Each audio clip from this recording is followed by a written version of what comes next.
آخری عشرے کی پرکیف ہوائیں چلنے ہی والی ہیں، اس کے جھونکے قریب آ چکے ہیں، اس کی روشنیاں نظر آنے لگی ہیں، اور صالح و نیک افراد اس کے فضائل کو سمیٹنے کے لیے بے تاب ہیں۔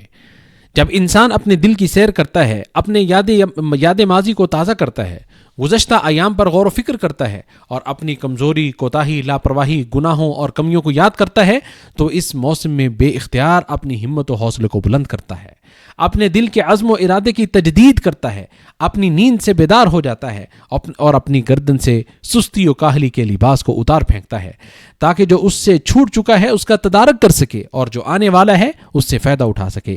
تو ایسے وقت میں عزائم اور حوصلوں میں تفاوت نمایاں ہو جاتا ہے، اور ارباب عزیمت ایک دوسرے پر فوقیت لے جاتے ہیں۔ ان میں سے بعض لوگ تو ہر لمحے کو غنیمت جانتے ہیں اور ہر منٹ کو نیکی کمانے میں صرف کر دیتے ہیں۔ چنانچہ تسبیح و تحلیل، تحمید، تکبیر، قیام، ذکر، تلاوت قرآن اور تدبر جیسی عبادتوں کی نعمت میں ہی مگن رہتے ہیں۔ یہ وہ لوگ ہیں جو اس عشرے کی قدر و قیمت سے واقف ہیں، اسی عشرے کے ساتھ، اسی کے اندر اور اسی کے سائے تلے وقت گزارتے ہیں، جس میں وہ عبادت کی لذت، تقرب الہی کی انسیت، تلاوت کی حسن و جمال، ایمان کی چاشنی اور رحمان کی رحمتوں کے جھونکوں سے لطف اندوز ہوتے ہیں۔ ان کی روحیں آسمان کی بلندیوں میں منڈلاتی رہتی ہیں، ان کے نفوس پاک و صاف ہو جاتے ہیں، اور ان کے دل عروج و بلندی کی منزلیں طے کرتے ہیں۔ اور یہ روزے کی حکمتوں میں سب سے عظیم حکمت ہے جو اللہ تعالیٰ کے اس ارشاد میں مذکور ہے۔ اللہ تعالیٰ کا ارشاد ہے لعلکم تتقون، تاکہ تمہارے اندر تقوی پیدا ہو جائے۔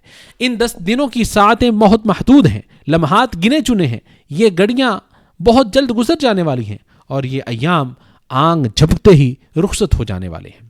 اہل بصیرت مضبوط ہمت و حوصلے اور مکمل بیداری کے ساتھ نیز دنیاوی مشغولیات اور الجھنوں سے الگ ہو کر ان ایام میں خوب محنت کرتے ہیں اور ان سے مستفید ہوتے ہیں۔ ام المؤمنین عائشہ رضی اللہ تعالی عنہا نے ماہ رمضان میں نبی اکرم صلی اللہ علیہ وسلم کے احوال کو بڑے بلیغ اور مختصر مگر جامع الفاظ میں بیان فرمایا کہ جب یہ عشر داخل ہوتا تو نبی صلی اللہ علیہ وسلم اپنی کمر کس لیتے، شب بیداری فرماتے اور اپنی بیویوں کو بھی بیدار کرتے۔ اسے بخاری نے روایت کیا ہے، تاکہ آپ صلی اللہ علیہ وسلم کا یہ طریقہ عبادت امت کے لیے روشنی کا مینار ثابت ہو، توبہ کرنے والوں کے لیے رہنمائی کا ذریعہ بنے، اطاعت کرنے والے اسے اپنا منہج بنا لیں، اور وہ گناہگاروں کی پناہ گاہ ہو اور اہل ایمان اس سے ترقی کی منازل طے کریں۔ اس عشرے کی راتوں میں رب العالمین کے ساتھ مناجات و سرگوشی کتنی اچھی لگتی ہے۔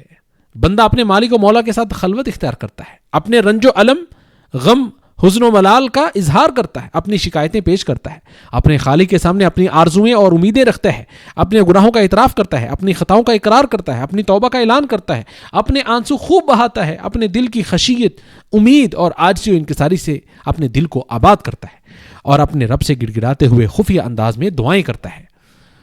اس کے سوا تمہارا کوئی پروردگار نہیں، وہی ٹوٹے دلوں کو جوڑتا ہے، چنانچہ پھر دعائیں قبول ہوتی ہیں، فیوز و برکات کا نزول ہوتا ہے، اور رحمتوں کی بارش اور برکھا برستی ہے۔ ارشاد باری تعالیٰ ہے وَإِذَا سَأَلَكَ عِبَادِي عَنِّي فَإِنِّي قَرِيبٌ أُجِيبُ دَعْوَةَ الدَّاعِ إِذَا دَعَانِ۔ جب میرے بندے میرے بارے میں آپ سے سوال کریں تو آپ کہہ دیجئے کہ میں بہت ہی قریب ہوں، ہر پکارنے والے کی پکار کو جب بھی وہ مجھے پکارے قبول کرتا ہوں۔ اور حدیث پاک میں ہے بے شک تمہارا رب با حیا اور سخی ہے، وہ اپنے بندے کی اپنے بارگاہ میں اٹھے ہوئے ہاتھوں کو خالی لٹاتے ہوئے حیا کرتا ہے۔ اسے امام ترمذی نے روایت کیا ہے۔ لہٰذا اپنے آپ کو خرید لو، ابھی بازار ختم نہیں ہوا، قیمت بھی موجود ہے، اور ٹال مٹول کے وسوسے پر دھیان مت دو۔ شب قدر کے بارے میں اللہ تعالیٰ کا ارشاد ہے لیلۃ القدر خیر من الف شہر تنزل الملائکۃ والروح فیہا باذن ربہم من کل امر سلام ہی حتی مطلع الفجر۔ شب قدر 1000 مہینوں سے بہتر ہے، اس میں ہر کام کے اثر انجام دینے کو اپنے پروردگار کے حکم سے فرشتے اور روح یعنی جبریل علیہ السلام اترتے ہیں۔ یہ رات سلامتی کی ہوتی ہے اور طلوع فجر تک رہتی ہے۔ کیا روزے دار اس عظیم اجر و ثواب کا تصور کر سکتا ہے جو 1000 مہینے کے اجر و ثواب سے بہتر ہے؟ اور اللہ کی بارگاہ میں کھڑا ہونے والا کیا اس خوفناک منظر اور عظیم اجتماع کے بارے سوچ سکتا ہے جس میں اس رات کی عظمت کی وجہ سے فرشتے اور جبریل علیہ السلام اترتے ہیں؟ یہ جو فرشتوں کا نزول یعنی اترنا ہے، یہ اپنے اندر امن و سلامتی کے سارے معانی کو سموئے ہوئے ہے۔ یہ رات سراپا خیر ہے، اس میں شر و برائی کا نام و نشان نہیں۔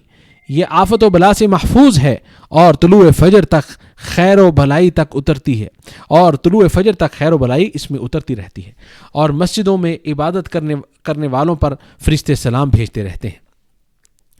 وہ بڑی خوشگوار رات ہوتی ہے، نہ زیادہ گرم نہ زیادہ ٹھنڈی، بڑی مبارک رات ہوتی ہے۔ شروع رات سے طلوع فجر تک خیر ہی خیر نازل ہوتی رہتی ہے۔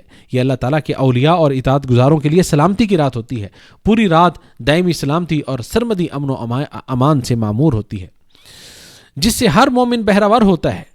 جو طلوع فجر تک شب بیداری کرتا ہے، اس عظیم فضل اور بکثرت اجر و ثواب کی مناسبت سے ہمیں چاہیے ہم بالکل تیار ہو جائیں، مسلسل عبادت کرتے رہیں، جن چیزوں کے ہم عادی ہو چکے ہیں انہیں چھوڑ دیں اور صبر و تحمل کا مظاہرہ کریں۔ یہ تو بس چند ایام ہے، پھر پھل توڑنے کا وقت آ جائے گا، اور انسان اس بات پر اپنے رب کا شکر ادا کرے گا کہ اس کے رب نے اسے چن لیا تھا تاکہ وہ اسے اس غنیمت کو حاصل کر سکے، اس کی نیکیوں میں اضافہ ہو سکے اور وہ برکتوں سے بہرہ مند ہو سکے۔ حدیث پاک میں ہے، نبی صلی اللہ علیہ وسلم نے ارشاد فرمایا، تمہارے اوپر ایک مہینہ آیا ہے جس میں ایک رات ہے جو 1000 مہینوں سے افضل ہے۔ جو شخص اس رات سے محروم رہ گیا گویا ساری بھلائی سے ہی محروم رہ گیا۔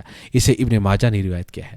سید عائشہ رضی اللہ تعالیٰ عنہ کہتی ہیں، میں نے اللہ کے رسول صلی اللہ علیہ وسلم سے سوال کیا، اگر مجھے لیلۃ القدر کا علم ہو جائے تو بتلائیں کہ میں اس رات میں کیا کہوں؟ تو آپ صلی اللہ علیہ وسلم نے فرمایا، تم کہو اللہم انک عفو تحب العفو فاعف عنی، اے اللہ تو بہت زیادہ معاف کرنے والا ہے اور تو معافی کو پسند کرتا ہے، بس مجھے بھی معاف کر دے۔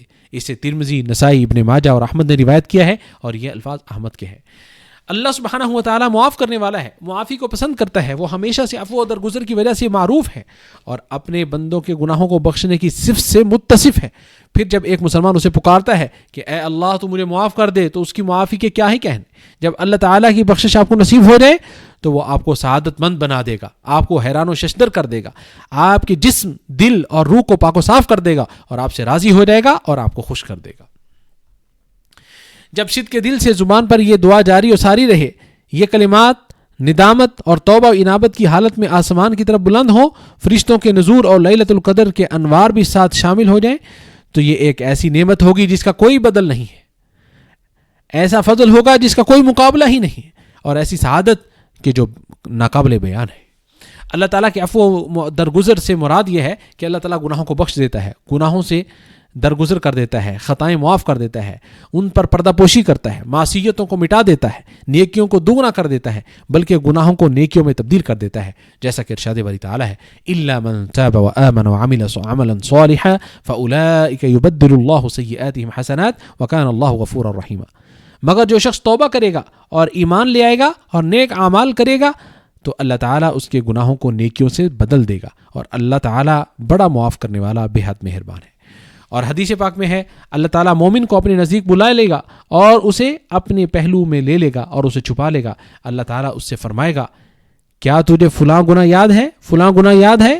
وہ مومن کہے گا، ہاں اے میرے پروردگار۔ آخر جب وہ اپنے گناہوں کا اقرار کر لے گا اور اسے یقین آ جائے گا کہ اب وہ ہلاک ہو گیا ہے، تو اللہ تعالیٰ فرمائے گا، میں نے دنیا میں تیرے گناہوں پر پردہ ڈالا تھا اور آج بھی میں تیری مغفرت کا اعلان کرتا ہوں، تیری مغفرت کر دیتا ہوں۔ چنانچہ اس کی نیکیوں کی کتاب اسے دے دی جائے گی۔ اسے امام بخاری نے روایت کیا ہے۔